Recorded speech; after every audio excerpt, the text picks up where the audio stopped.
안녕하세요. 로봇의 나정 변호사입니다. 공무원이 음주운전을 한 경우에 이제 징계 처분이 어느 정도 수준에서 이루어질 것이냐에 대해서 이제 다툼이 있는 경우들이 상당히 많습니다. 요즘에는 사실 음주운전에 대해서 굉장히 이제 예전보다 처벌을 엄격하게 하는 상황이기 때문에 보다 이제 더 문제가 좀 될 수 있겠죠. 오늘 소개해드리는 판결은 좀 예전에 이제 있었던 사안인데, 요즘 같아서는 사실 이런 사안에 대해서 소송을 하는 경우도 이제 좀 줄지 않을까 싶습니다.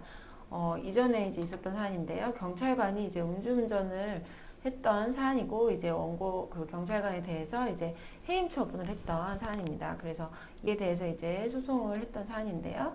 경찰관인 원고가 음주운전을 해서 교통사고를 일으키고 사고 현장을 이탈했다가 체포되기까지 했습니다. 그러니까 단순 음주운전 건도 아니고 사실 이제 교통사고까지 일으킨 상황이죠.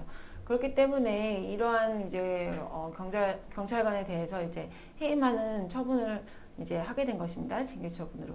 근데 이에 대해서 이제 공무원인 경찰관인 원고가 이제 너무 무거운 처분이다라고 하면서 주장하면서 이제 공무원 소청을 제기를 해서 신청을 해서 이제 거기서 이제 신청이 이제 기각되고 결국에 이제 재판을 가서 대법원 판결까지 갔던 사안이에요. 그런데 이러한 경찰관은 사실 범죄를 예방, 진압, 수사해야 되는 이런 직무를 수행하는 경찰관인데 이런 사람이 음주운전을 한 것뿐 아니라 교통사고를 일으키고 또 사고 현장을 이탈했다가 체포까지 됐다. 그렇다면 이런 비위 행위를 한 경찰관이 수행하는 직무에 대해서 국민이 신뢰하기가 굉장히 어렵겠죠. 예, 그래서 이러한 징계 사유가 결코 가볍다고 할 수 없다. 예, 판단을 한 사안입니다. 그래서 징계권자가 이 경찰관을 징계 해임하는 것이 경찰관이 수행하는 직무의 특성, 또 징계의 원인이 된 비위 사실의 내용과 성질, 징계에 의하여 달성하려는 행정 목적 등에 비추어 봤을 때 징계 내용이 명백히 부당한 것이거나 현저하게 타당성을 잃었다고 단정할 수 없다라고 이렇게 판단을 한 사안입니다. 네, 그래서 결국 이 사안에서는 네, 징계권자의 해임 처분이 재량권의 범위를 일탈하였다고 원심에서는 그렇게 보았었는데 이에 대해서 이제 피고 측이 상고를 하였고 오히려 상고로 다시 이제 이 징계 처분은 적법하다라는 판단이 이루어진 사안입니다.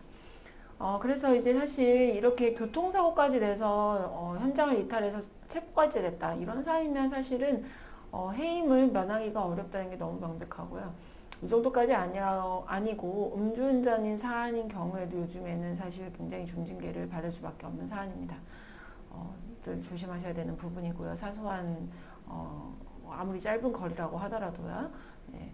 뭐 이제 경우에 따라서 이제 구체적인 경우에 따라서 뭐 음주운전을 했던 뭐 경위나 이제 거리 이런 것을 감안을 하기는 합니다만 기본적으로 음주운전 자체에 대해서는 굉장히 중징계가 이루어진다는 부분을 염두에 두셔야겠습니다. 네, 오늘은 여기까지 소개해드렸습니다. 감사합니다.